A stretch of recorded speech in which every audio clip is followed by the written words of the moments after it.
Hello, नमस्ते. पुन्हा एकदा रुचकर आहार ब्लॉगमध्ये तुमचं खूप स्वागत आहे. मी तुमच्यासाठी खास असं भरीत रेसिपी घेऊन आलेली आहे. भरीत म्हणजे नुसतं वांग्याचंच नव्हे, तर वेगळ्या पद्धतीने मी तुमच्यासाठी असं घेऊन आलेली आहे. तर चला, एका भांड्यामध्ये असे पाणी टाकून, थोडं पाणी गरम झालं की त्यामध्ये थोडीशी मीठ टाकून, हे बघा अशा प्रकारे थोडीशी टाका, कारण आपल्याला नंतर मीठ टाकायचं आहे. आता त्यामध्ये ओला चिंच आणि हिरवी मिरची. लक्षात ठेवा, मी नेहमी तुम्हाला सांगत असते की मिरच्या तुम्हाला तिखट कसं हवं आहे त्यानुसार कमी जास्त करून घ्या. आता यामध्ये वांगे, मी 3 असं मीडियम आकाराचे वांगे चिरून घेतलेली आहे, ते देखील त्यात ॲड करून एक 5 मिनटं झाकण लावून शिजवून घ्या. हे बघा अशा प्रकारे. तर 5 मिनटाच्या नंतर आता ह्यामध्ये भेंडी देखील टाकून घ्या. 7 ते 8 मी भेंडी टाकलेली आहे. भेंडी त्या सगळं एकचदा टाकलं ना मग जास्त शिजलं जातं, म्हणून असं थोडं नंतर टाकून घ्या. 5 मिनटामध्येच बंद करून घ्या गॅस. जास्त वेळ ठेवलं की बिजगळ होतं. आता फुटाणे घेतलेली आहे छोट्या वाटीने 1 वाटी, आणि त्यामध्ये थोडीशी जिरा, 1 चमचाभर जिरा टाकून अशा प्रकारे मी एक पावडर तयार करून घेतलेली आहे. हे बघा. आता यामध्ये आपण उकळून ठेवलेले जे मिरच्या होते ते देखील टाकून पुन्हा एकदा मिक्सरमधून फिरून घेऊया. हे बघा अशा प्रकारे. काय होतं, सगळं एकत्रच टाकलं ना मग हे मिरच्या व्यवस्थित बारीक होत नाही आहेत. आता ह्यामध्ये आपण जे उकळून ठेवला होता भेंडी, वांगे ते देखील ॲड करा, आणि त्यामध्ये चिंचचं कोळ, जे आपण चिंच उकडून घेतला होता, ओला चिंच, त्याचं हे करून घेतले, रस काढून घेतले, ते देखील त्यात ॲड करा, आणि चवीनुसार मीठ.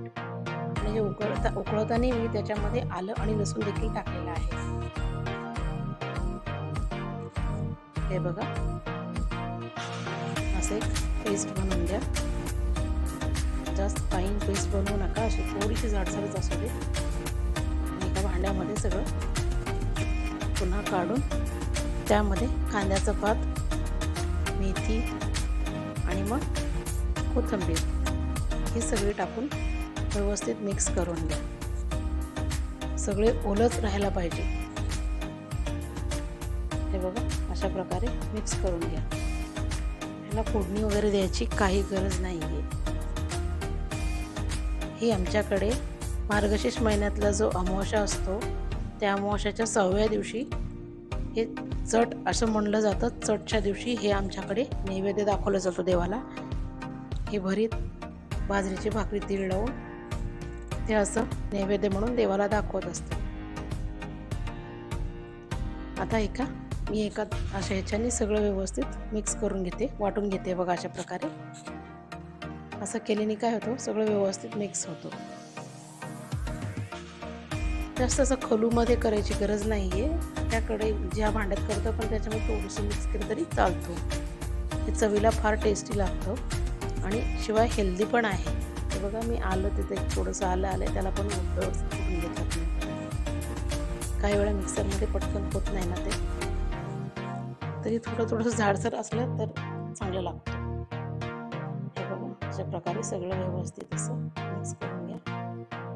आता याला फोडणी वगैरे द्यायची काही गरज नाही आहे. डायरेक्ट तुम्ही ज्वारीची भाकरी, बाजरीची भाकरी, चपाती कशासोबतही खाऊ शकता. खायला अगदी टेस्टी आणि हेल्दी आहे. आणि हो, माझ्या चॅनलवर कोणी नवीन असाल तर सबस्क्राईब करायला विसरू नका. कसं वाटलं नक्की कमेंट करा. कमेंट बॉक्समध्ये मला कळवायला मात्र विसरू नका.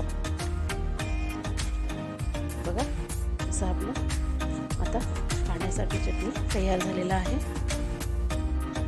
तर माझी ही रेसिपी कसं वाटलं मला नक्की कमेंट बॉक्समध्ये कळवा, आणि नवीन असेल तर प्लीज सबस्क्राईब करून घ्या. थँक्यू.